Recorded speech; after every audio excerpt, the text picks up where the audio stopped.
Alors aujourd'hui on se retrouve pour un petit tuto sur un fond. Donc j'ai devant moi ce coloriage qui est issu de Imagimorphia de Kerby Rosanne, dans lequel j'ai donc réalisé ce coloriage avec ce fond toupie, puisque ça donne un peu l'impression des bandes qu'on voit sur les toupies, que j'ai réalisé avec les gelatos de Faber-Castell. Donc je vais donc vous montrer comment j'ai fait ce fond. Et donc, ce qui est bien avec ce coloriage, c'est que c'est une double page. Donc, vous pouvez voir que c'est pas exactement la même, mais il y a énormément de rappels. Donc, il y a les deux petites horloges et puis tout plein d'autres éléments qui font penser que ces deux pages vont ensemble. Donc, c'est pour ça que j'ai décidé de faire le même fond sur les deux. Donc, j'ai fait un test avant pour être sûre de ce que j'allais vous montrer. Et on va faire ensemble le deuxième. Donc, je vais vous positionner bien au centre, comme ça vous allez bien pouvoir voir comment ça se passe. Alors, première chose, vous allez remarquer que j'ai positionné au centre de mon colo ce petit morceau de papier que j'ai fait tenir avec un tout petit peu de scotch. Alors, il ne faut pas trop appuyer parce que ça enlève un peu de pigment. Bon, il suffira de faire une retouche après. Et donc, sur ce petit bout de papier, j'ai délimité comme des petits quarts. Donc, je ne l'ai pas fait au hasard, hein. J'ai bien tracé mon étoile pour avoir des morceaux à peu près, de taille égale. Voilà, donc ça va me permettre de définir mes largeurs de bandes sur les côtés. Alors, donc, pour faire ça, il a fallu que je mesure d'abord pour trouver le centre de mon coloriage. Donc ça, je l'ai fait hors caméra. C'est tout simple, vous prenez une règle, vous tracez les deux diagonales et puis vous avez le centre. Hein. Voilà. Alors, donc on va tout de suite commencer. Vous aurez besoin, alors là c'est un peu épique, vous allez voir, donc un crayon de papier et oui, un saladier. Un saladier, c'est ce que j'ai trouvé pour tracer mes courbes le plus uniformément possible, puisque je vais utiliser donc le bord pour me faire mon suivi. Comme c'est pas droit, je ne pouvais pas utiliser une règle. Et je trouve que le saladier, c'est un bon moyen pour faire ça.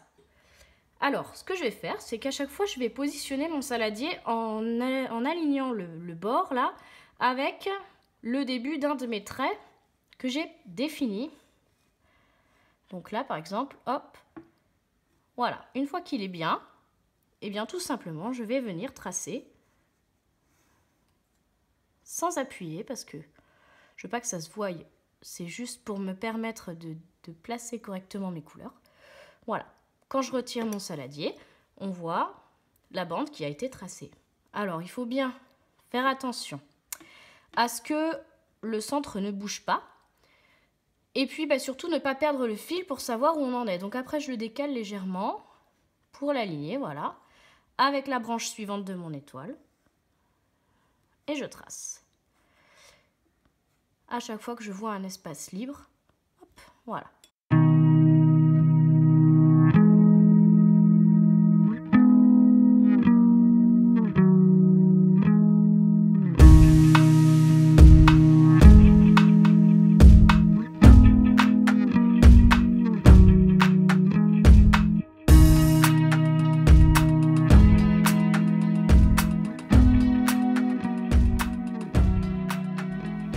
Voilà, donc là j'ai terminé de tracer. Donc on peut voir les quartiers là qui sont déjà prédessinés. Voilà. Et donc, la préparation du fond est terminée. Donc on va pouvoir passer à la mise en couleur. Donc, première chose à faire, placer sa feuille de protection pour ne pas déborder. Ensuite, je vais vous montrer les trois teintes que j'ai choisies. Donc il y a la teinte argentée, donc Silver Ice. Ce sont les gélatos métalliques, hein, je vous le rappelle. Ensuite, il y a la teinte dorée, donc Gold Champagne. Et puis la teinte cuivrée qui s'appelle Iced Chai. Voilà. Donc, je vais donc colorier tout simplement mes cases, une sur trois avec chaque couleur, en essayant de ne pas déborder.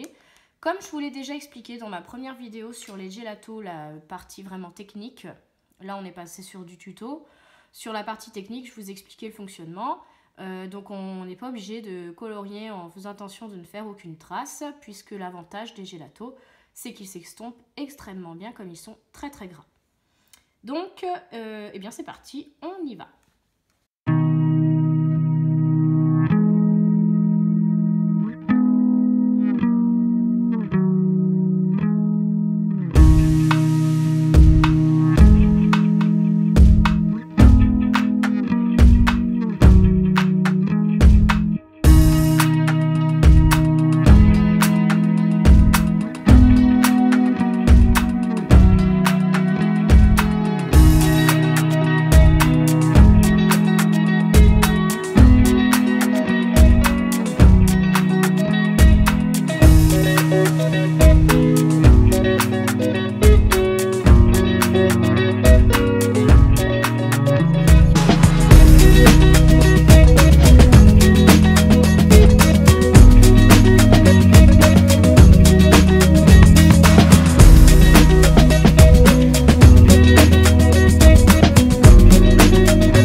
Voilà, donc la mise en couleur est terminée. Donc comme vous pouvez le voir, hein, comme je vous l'ai dit, c'est pas du tout appliqué.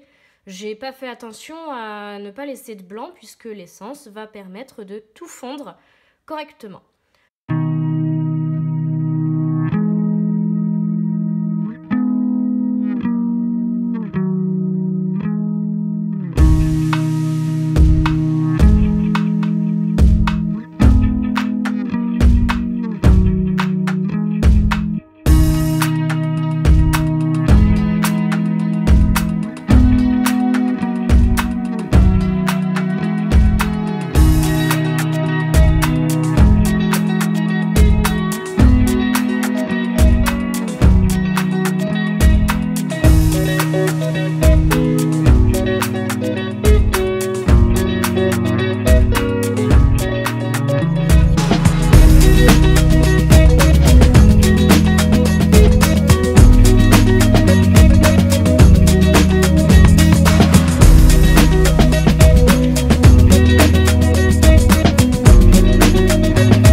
Et voilà, donc j'ai terminé du coup l'estompage de mes gélatos.